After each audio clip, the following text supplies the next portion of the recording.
시간이 좀 많이 지나긴 했는데 한 4년 전, 5년 전 이때 전 세계에 어떤 일이 있었는지 기억이 나실까요? 맞습니다.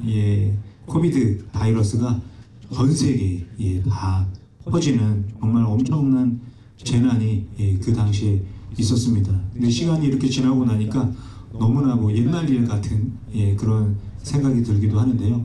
그 당시에 저희가 평범한 일상을 살아갈 수가 없었어요. 매일매일 그 방역이라고 하죠. 소독하고 막 이러느라고 평범하게 살 수가 없었습니다. 저희가 맨날 살아갈 때 어느 정도 이렇게 거리를 두고 지내야 되는 그런 시간도 있었고, 또 마스크를 쓰고 매일매일 살아가야 하는 그런 순간들도 있었습니다. 또 직장에 매일 출근을 했었는데 그때는 출근을 하지를 못하고 집에서 일을 해야 되는 그런 시간도 있었죠.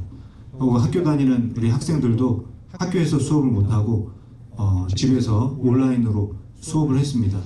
교회는 어땠나요? 우리 교회도 정말 힘들었습니다. 그 당시에 성전에 모여서 예배를 드릴 수가 없었어요. 그래가지고 다 온라인으로 유튜브나 이렇게 인터넷으로 예배를 드렸고, 아주 적은 수만 교회에 나오셔가지고 예배를 드렸습니다. 그때 정말 제가 생각해보면 너무 힘들었어요. 아무도 오시지 않으니까 아무도 오시지 않는데 준비를 한다는 그 마음이 너무나 좀 힘들고 그런 때가 있었습니다. 또 해외로 여행 가는 것도 쉽지가 않았죠. 제가 다시 한국에 갔다가 다시 미국으로 올 때 21년도 1월 달에 비행기를 타고 버지니아로 왔는데 그 비행기 안에 사람이 없었습니다. 아무도 없는 비행기에 타본 것도 처음인데 아무튼 그 비행기 속에서 사람이 없으니까 다들 조금 계신 분들이 다 누워서 비행기를 타고 미국으로 가던 그런 시기가 있었습니다. 누구도 우리가 살아가는 이 세상이 이렇게 될 거라고 생각을 못했습니다. 너무나 혼란스러웠죠. 도대체 이런 세상을 어떻게 살아가야 할까 너무나 걱정이 많이 되었습니다. 또 정부에서는 이제부터 이렇게 하면 됩니다, 저렇게 하면 됩니다, 어떤 대책을 계속 말해주지만 그 대책을 듣고 있으면요, 저게 바로 대책인가 이런 생각이 들어요. 맨날 바뀝니다. 맨날 보고 있으면 혼란스러웠습니다.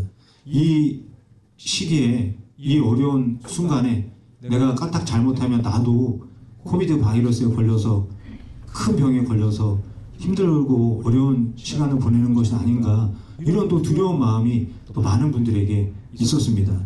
그런데 이제 시간이 지나서 이 코비드는 다 사라진 것 같습니다. 그리고 지금 우리가 25년도를 살아가고 있는데 지금 이 시대는 어떻습니까? 이 시대도 코비드 바이러스만 없지 여전히 혼란한 세상을 살아가고 있는 것 같습니다. 우리 한국을 보시기 바랍니다. 경제적으로, 정치적으로 안정이 되지가 않습니다. 도대체 이 문제가 언제 해결될지 알 수 없는 그런 시기를 살아가고 있습니다.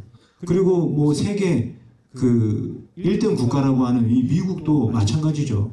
경제적으로, 정치적으로 하나 안정된 것이 하나도 없습니다. 국가 간의 어떤 교류 문제도 너무나 혼란스러운 그런 상황을 우리가 살아가고 있습니다. 그리고 또 이 미국에는요, 사회적으로 큰 이슈 중에 하나가 성 정체성이 아주 큰 문제로 지금 많이 이야기되고 있죠. 그것 때문에 너무나 또 혼란스럽습니다. 또 많은 바이러스 때문에, 또 전염병 때문에 또 동물들이 어려워하는, 힘들어하는 그런 상황 속에 있습니다. 얼마 전까지는 이 서부 지역에 큰 불이 나가지고 많은 지역이 불에 타고 어려웠죠. 또 제가 어제 뉴스를 보니까 텍사스에는 갑자기 너무 많은 비가 와가지고 많은 도시가 다 물에 잠겨버렸습니다. 그리고 중부지방에는 토네이도가 모든 것들을 다 휩쓸고 지나가는 그런 모습들을 보게 됩니다. 이런 뉴스를 보고 있으면요, 이 세상이 너무나 혼란스럽습니다. 그리고 심심하면 나오는 뉴스가 뭡니까? 총기 사고, 마약, 이런 것들이 계속 우리들에게 들려오고 있습니다. 지금 이 일들을 보면요, 너무나 두렵고 걱정이 될 수가 있습니다. 이런 세상 속에서 내가 살아갈 수 있는 것인가? 큰 사건들이 나에게 일어나는 것은 아닌가 걱정이 됩니다. 지금 우리는 정말 혼란한 세상을 살아가고 있습니다. 이 혼란한 세상을 어떻게 살아가야 하는 것일까요? 우리가 함께 읽은 이 말씀, 예수님이 2000년 전에 제자들에게 해주신 말씀인데, 이 말씀을 통해서 저와 여러분들이 이 세상을 어떻게 살아가면 좋을지 함께 은혜를 나누도록 하겠습니다. 요한복음 16장 16절 말씀에 보면요, 예수님이 이렇게 말씀하세요. 조금 있으면 너희가 나를 보지 못하겠고 또 조금 있으면 나를 보리라. 이렇게 말씀하십니다. 이 말씀을 듣고 있는 제자들을 한번 생각해 보세요. 도대체 이게 무슨 말씀인가? 너무나 어렵습니다. 조금 있으면 나를 보지 못한다는 게 무슨 의미인가? 그리고 또 조금 있으면 나를 본다. 이 말은 도대체 무슨 의미인가? 너무나 어렵습니다. 왜냐하면 지금 예수님이 앞에서 말씀하고 있잖아요. 제자들이 다 보고 있습니다. 그런데 조금 있으면 나를 보지 못한다. 이렇게 하십니다. 그러니까 제자들이 마음에 갑자기 두려운 마음이 듭니다. 예수님이 갑자기 사라지는 것은 아닌가? 무슨 일이 생기는 것은 아닌가? 걱정과 두려움이 생깁니다. 그래서 두려워하고 걱정하고 있었는데 다시 조금 있으면 나를 본다. 이렇게 말씀하십니다. 그러니까 제자들이 도대체 예수님이 무슨 말씀을 하시는지 알 수가 없는 거죠. 그리고 어떻게 해야 될지 전혀 감을 잡지 못하고 있었습니다. 지금 우리가 이 성경을 볼 때는요, 예수님이 무슨 말씀을 하시는지 어느 정도 우리는 알고 있습니다. 예수님이 곧 십자가에서 죽으시고 그리고 얼마 지나면 다시 살아나셔서 예수님을 만나게 될 거다. 이 정도를 우리가 알고 있습니다. 하지만 제자들은요, 저 당시에 아무것도 몰랐습니다. 예수님이 죽으시는 것도 몰랐고, 심지어는 죽은 사람이 살아난다. 이거는 정말 생각도 할 수 없는 그런 일이었습니다. 하지만 우리는 어느 정도 다 알고 있기 때문에 예수님이 하시는 말씀을 이해할 수가 있습니다. 그런데 제자들은 이해할 수가 없는 거죠. 그 말씀이 좋은 의미로 하시는 말씀인지 아니면 나쁜 의미로 하시는 말씀인지 알 수가 없었습니다.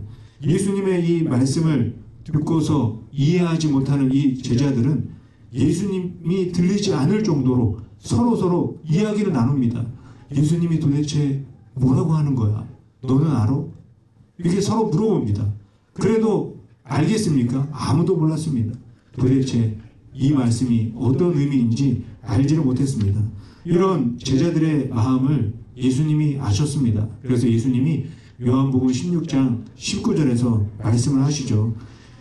예수님이 제자들끼리 서로 말하는 그 모습을 보고 너희가 조금 있으면 나를 보지 못하고 조금 있으면 나를 본다는 그 이야기 때문에 서로 물어보고 있느냐, 이렇게 말씀을 하십니다. 예수님은 제자들이 이 말을 듣고 혼란스러워한다는 거 너무나 잘 알고 계셨습니다. 그리고 예수님이 곧 십자가에 죽고 제자들에게 어떤 일이 생길지도 너무나 잘 알고 있었습니다. 그러나 제자들은 아무것도 몰랐습니다. 그런 제자들을 예수님이 안타까운 마음으로 바라보시면서 하나하나 말씀해 주고 계십니다. 우리 사랑하는 성도 여러분, 저와 여러분도 하루하루를 매일매일 살아가고 있습니다. 그런데 그 하루하루가 어떤 일이 생길지, 나에게 무슨 일이 일어날지 알고 그 하루를 살아가는 사람은 아무도 없습니다. 무슨 일이 생길지 한 치 앞도 모르고 살아가는 것이 바로 이 사람이라고 생각이 듭니다. 그래서 많은 분들이 한국 속담으로 하면은 돌다리도 두드려 보면서 건넌다, 이런 마음으로 하루하루를 조심조심하면서 그렇게 살아갑니다. 그렇게 조심조심 살아가지만 그래도 두렵고 걱정이 되는 것은 어쩔 수가 없는 것 같습니다. 더군다나 아까 말씀드렸던 이 혼란한 세상의 소식들을 듣고 보고 있으면 나에게도 갑자기 무슨 일이 생기는 것이 아닌가 긴장이 되고 두렵게 되는 그런 일들이 생기게 됩니다. 이런 제자들을 바라보면서요, 예수님이 너무나 중요한 말씀을 계속해서 말씀해 주십니다. 요한복음 16장 20절에서 말씀하시는데요. 진실로 진실로 너희에게 이르노니 너희는 곡하고 애통하겠으나 세상은 기뻐하리라. 너희는 근심하겠으나 너희 근심이 도리어 기쁨이 되리라. 예수님이 제자들에게 진실로 진실로 이렇게 강조하면서 말씀하고 계십니다. 왜 이렇게 말씀하시냐면 지금부터 예수님이 하시는 말씀은 진짜 반드시 이루어질 말씀이다, 이렇게 강조를 하고 계시는 겁니다. 100% 확실한 말씀이라고 진실로 진실로 이렇게 말씀하고 있는 것이죠. 우리가 이 세상을 살아가면서 하루하루 아무것도 모르면서 살아가지만 예수님은 무슨 일이 일어날지 모든 것을 다 알고 계십니다. 예수님처럼 확실하게 미래를 알고 미래에 대해서 말해줄 수 있는 사람은 이 세상에 아무도 없습니다. 왜 그러겠습니까? 예수님은 처음과 나중이고 알파와 오메가이시기 때문입니다. 예수님은 하나님이시고 하나님의 아들이신 예수님이 이 세상 모든 만물을 다스리고 통치하고 계시기 때문이죠. 시간과 공간을 다 통치하시는 분이 바로 예수 그리스도이십니다. 그래서 예수님이 진실로 진실로 이렇게 말씀하실 수가 있는 것이죠. 우리가 다 알고 있는 것처럼 예수님은 이제 곧 십자가에서 죽으십니다. 제자들은 예수님의 죽음을 보면서 너무나 큰 충격을 받고 슬퍼하게 될 겁니다. 그리고 또 두려운 마음이 들게 되는 거죠. 우리가 예수님을 지키지 못한 것은 아닌가. 이 두려운 마음을 갖고 다 뿔뿔이 흩어지는 그런 일들이 생긴다는 것을 우리가 알고 있습니다. 그러나 제자들은 이렇게 슬퍼하고 근심하지만 이 세상은 어떻게 반응한다고 말씀하고 있습니까? 이 세상은 기뻐한다, 이렇게 말씀하고 있는 거죠. 하나님을 살아계신 분으로 인정하지 않는 이 세상은 예수님이 죽는 것을 보고 기뻐한다 말씀하고 있습니다. 그리고 나서 다시 제자들에게 말씀을 하십니다. 그러나 너희는 근심 속에서 기뻐하게 될 거다 말씀하고 있는 것이죠. 제자들이 근심했던 일이 기쁨으로 바뀌게 될 것이라고 말씀하고 있습니다. 왜냐하면 예수님이 죽으시고 세상이 기뻐하시는 것으로 그 자체로 끝나는 것이 아니기 때문이죠. 예수님은 근심이 기쁨이 될 수 있는 이유를 설명하기 위해서 한 가지 비유를 말씀에서 하시고 계십니다. 그 말씀이 요한복음 16장 21절에서 하시는 말씀인데요.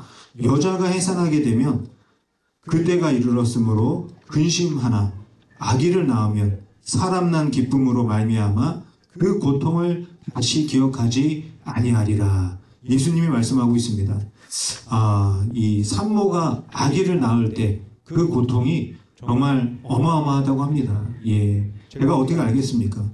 그 고통을 말로 다 표현할 수 없다고 합니다. 그래서 제가 뭐 이렇게 알아보니까요, 그 고통을 표현하시는 그 표현이 다 조금씩 다릅니다. 그런데 듣고 있으면 정말 너무나 고통스럽구나, 너무나 힘들겠구나, 이런 거를 느낄 수는 있는 것 같습니다. 어떤 분은 그 고통이 하늘이 손톱만큼 작아지는 큰 고통이다. 몸에 있는 이 장기가 다 빠져나가는 것 같은 고통이다. 강력한 전기가 내 몸에 흘러가는 것 같은 그런 고통이라고 이런 이야기를 합니다. 또 요즘에 아빠들은 아내를 너무나 사랑하는 아빠들은 또 이 산모가 느끼는 고통을 병원에서 이렇게 느껴보게 해주는 그런 게 있어요. 그런 또 체험을 하시는 분들이 있습니다. 그런데 그 체험을 시작하면요, 1분이 아니라 10초도 안 돼서 아빠들이 다 소리를 지릅니다. 너무나 생각도 못한 큰 고통이 이 출산의 고통인 것 같습니다. 얼마나 힘들면 또 엄마들 중에는 살려달라고 소리 지르는 그런 엄마들도 있다고 합니다. 그 순간에 산모들이 이런 생각을 해요. 나는 다시는 아기를 갖지 않을 거다. 이렇게 생각을 합니다. 이런 고통 중에서 아기가 태어나게 됩니다. 그런데 사람마다 다르겠지만 태어난 아기를 내 품에 안는 순간에 이 산모는 그 큰 고통을 다 잊게 된다고 합니다. 예쁜 아기가 나를 바라보면서 방긋방긋 웃는 그 모습을 보면서 그 고통을 다 잊게 되는 거죠. 그리고 또 생각하게 됩니다. 둘째 아기를 낳을까? 셋째 아기를 낳을까? 이런 생각을 하게 된다는 겁니다. 출산의 고통이 말로 할 수 없을 정도로 너무나 크고 너무나 고통스러운데 어떻게 다시 이런 생각을 하게 되는 걸까요? 엄마들이 기억력이 안 좋아서 그런 걸까요? 예, 그런 건 아닌 것 같습니다. 출산의 고통보다도 이 세상에 태어난 아기를 통해서 누리는 그 기쁨이 너무나 크기 때문에 다시 아기를 생각하게 되는 것 같습니다. 출산의 고통보다 태어난 아기를 통한 기쁨이 그 고통을 덮어버리게 되는 거죠. 예수님이 이 출산하는 여인의 고통을 제자들에게 말씀하시는 이유가 있습니다. 그 이유가 무엇이냐면요. 지금 제자들이 근심하면서 걱정하는 이 고통보다 이후에 곧 다가올 기쁨은 비교도 할 수 없을 만큼 너무나 크고 놀라운 기쁨이라는 것을 예수님이 말씀하고 계시는 겁니다. 예수님이 제자들과 헤어질 때요, 이 평범하게 헤어지는 게 아닙니다. 우리 이제 그만 보자 뭐 이렇게 손을 들고 헤어지는 게 아니죠. 갑자기 로마 군사들이 다가와서 예수님을 강제로 끌고 가고 또 재판을 진행을 하고 채찍을 내리치고 커다란 그 십자가를 짊어지게 하고 손과 발에 못을 박고 또 옆구리를 창에 찔러버리고 머리에 가시관을 씌우는 정말 한순간에 이 엄청난 고통이 예수님에게 다가오게 됩니다. 그리고 예수님은 죽고 제자들은 예수님과 다시는 함께할 수 없는 그런 큰 충격을 받게 됩니다. 이 엄청난 충격과 고통은 정말 말로 표현할 수 없었을 겁니다.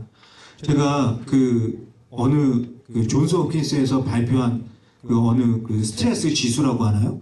예, 사람들이 무슨 일 때문에 큰 스트레스를 받나 이런 거를 조사한 거를 봤습니다. 많은 것들이 있는데요. 그 중에서 반복적으로 나타나는 게 뭐냐면 누군가의 죽음을 통해서 사람들이 큰 스트레스를 받는다고 합니다. 그 중에서 100점 만점에 100점의 스트레스를 주는 것이 있는데 그것이 무엇이냐면 배우자나 자녀의 죽음이 사람들에게 너무나 큰 고통을 준다고 합니다. 그러니 제자들은 어떻겠습니까? 예수님을 그 누구보다도 가깝다고 생각하고 같이 3년이 넘게 지냈는데 예수님이 한순간에 십자가에서 죽으셔서 같이 할 수 없는, 함께 할 수 없는 그런 일이 벌어지게 되었습니다. 그러니 얼마나 큰 충격과 스트레스를 받았겠습니까?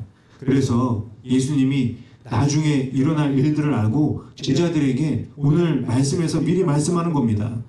즉 나중에 겪게 되는 그 슬픔과 고통이 그 이후에 있을 놀라운 일 때문에 제자들에게 허락되어지는 기쁨과는 비교도 할 수 없다 말씀하고 있는 거죠. 예수님이 요한복음 16장 22절에서 말씀하십니다. 지금은 너희가 근심하나 내가 다시 너희를 보리니 너희 마음이 기쁠 것이요 너희 기쁨을 빼앗을 자가 없으리라. 예수님과 헤어지는 것은요 불행의 시작이 아니라고 말씀하고 있습니다. 예수님이 비록 함께할 수 없는 순간이 다가오지만 더 놀라운 기쁨을 누리게 될 것이다. 그리고 그 기쁨은 어느 누구도 빼앗을 수 없는 기쁨이다 말씀하고 있습니다. 죽음으로 예수님과 헤어지는데 어떻게 기뻐할 수 있는 걸까요? 이유가 무엇일까요? 이유는 십자가의 죽음이 끝이 아니기 때문입니다. 제자들은 아직 모르지만 죽음 뒤에 놀라운 일이 일어나게 된다는 거죠. 그래서 예수님은 죽음을 두려워하지 않으셨고 제자들에게도 두려워하지 말라 이렇게 말씀하고 계시는 겁니다. 예수님이 제자들과 한 번은 그 배를 타고 갈릴리 바다를 건너고 있었습니다. 그 잔잔한 바다가 갑자기 풍랑이 일어나고 물이 바다 위로 넘쳐 들어오고 배가 곧 뒤집어질 것 같았습니다. 그래서 제자들이 온 힘을 다해서 이 돛을 다 내리고 또 키를 잡고 배 안에 들어온 물을 다 퍼냈습니다. 그런데도 더 이상 아무것도 할 수 있는 것이 없었습니다. 곧 배가 뒤집어져서 바다에 빠져서 죽을 것 같았습니다. 그 순간에 예수님을 보게 됩니다. 예수님이 저 혼란스러운 상황 속에서 배 한편에서 주무시고 계셨습니다. 예수님은 어떻게 저 상황 속에서 주무실 수가 있었을까요? 예수님은 죽음이 끝이 아니라는 것을 알고 계셨기 때문입니다. 예수님은 죽음 뒤에 기쁨이 있을 수도 있다. 50%의 확률로 말씀하시는 것이 아닙니다. 죽음 뒤에 좋은 일이 있었으면 좋겠다 희망사항을 말씀하고 있는 것도 아닙니다. 예수님은 지금 실제 사실을 알려주고 있는 것이죠. 죽음 뒤에 어떤 일이 있습니까? 예수님이 십자가에서 죽은 뒤에 3일 만에 죽음에서 다시 살아나는 부활의 놀라운 일이 일어나게 됩니다. 그러니 얼마나 기쁘겠습니까? 이 세상 그 무엇이 사람이 죽음에서 살아나는 것만큼 기쁜 일이 어디에 있겠습니까? 죽음 뒤에 부활이 있으니 죽음을 생각하면서 근심하고 걱정하지 말고 다시 살아나는 부활을 바라보고 기뻐하라고 예수님이 말씀하고 계시는 겁니다. 그리고 예수님은 말씀만 하시지 않고 실제로 죽음에서 살아나시는 놀라운 일을 제자들에게 보여주셨습니다. 그래서 예수님이 우리들에게 말씀하실 수 있는 겁니다. 우리가 이 세상 살아가는 동안에 죽을 것 같은 혼란이 다가와도 두려워하지 말고 십자가를 바라보라고 말씀하시는 겁니다. 예수님은 그 십자가를 우리가 믿음으로 바라볼 때 죽음도 빼앗을 수 없는 영원한 기쁨을 누리게 될 거다 약속하고 계시는 것이죠. 히브리서 12장 2절에서도 말씀하고 있습니다. 믿음의 주요 또 온전하게 하시는 이 예수를 바라보자. 그는 그 앞에 있는 기쁨을 위하여 십자가를 참으사 부끄러움을 개의치 아니하시더니 하나님 보좌 우편에 앉으셨느니라. 사랑하는 성도 여러분, 우리는 지금도 이 예배를 드리는 이 순간에도 혼란한 세상을 살아가고 있습니다. 갑자기 어떤 일이 벌어지게 될지 알 수가 없습니다. 그래서 걱정이 되고 두려울 수 있습니다. 그러나 예수님은 저와 여러분에게 말씀하십니다. 혼란한 세상 속에서도 기쁨으로 살아가라 말씀하고 계십니다. 그 기쁨을 어디에서 찾을 수 있는 걸까요? 그 기쁨은 바로 죽음에서 부활하신 예수님에게서 찾을 수가 있는 겁니다. 죽음에서 부활하신 예수님을 바라볼 때 저와 여러분들에게 기쁨이 주어지게 되는 것입니다. 예수님을 믿는 우리에게 죽음이 끝이 아니기 때문이죠. 사랑하는 성도 여러분, 우리가 혼란한 시대를 살아가기 위해서는요, 이 두 가지를 꼭 기억을 하셔야 합니다. 하나는 혼란한 상황 속에서도 믿음으로 예수님을 바라봐야 한다는 것입니다. 예수님을 바라볼 때 우리에게 걱정과 근심을 주는 문제와 어려움이 기쁨으로 바뀔 수가 있는 것입니다. 다른 곳에서는 찾을 수가 없습니다. 예수님에게서만 찾을 수가 있습니다. 둘째는 예수님이 주시는 기쁨은요, 상황에 따라서 조건에 따라서 바뀌는 것이 아니라는 겁니다. 예수님이 허락하신 기쁨은 어떠한 상황 속에서도 항상 우리에게 동일한 기쁨을 주는 영원한 것이라고 말씀하고 있습니다. 우리가 이 두 가지를 기억하면서 이 세상을 살아간다면 혼란한 상황 속에서도 기뻐하며 살아가게 될 줄 믿습니다. 사랑하는 성도 여러분, 그렇기 때문에 세상이 혼란할수록 더욱 십자가를 바라보시기 바랍니다. 십자가에서 죽으셨지만 다시 살아나신 예수님을 믿으시기를 바랍니다. 그러면 세상이 줄 수 없는 기쁨, 죽음조차도 빼앗을 수 없는 기쁨이 저와 여러분 안에 영원토록 충만하게 임재하게 될 줄 믿습니다. 여기 계신 모든 분들이 한 분도 빠짐없이 믿음으로 예수님을 바라보고 오늘 하루도 매일매일 혼란한 세상 속에서 기쁨으로 살아가는 저와 여러분이 되시기를 예수님의 이름으로 간절히 축원드립니다.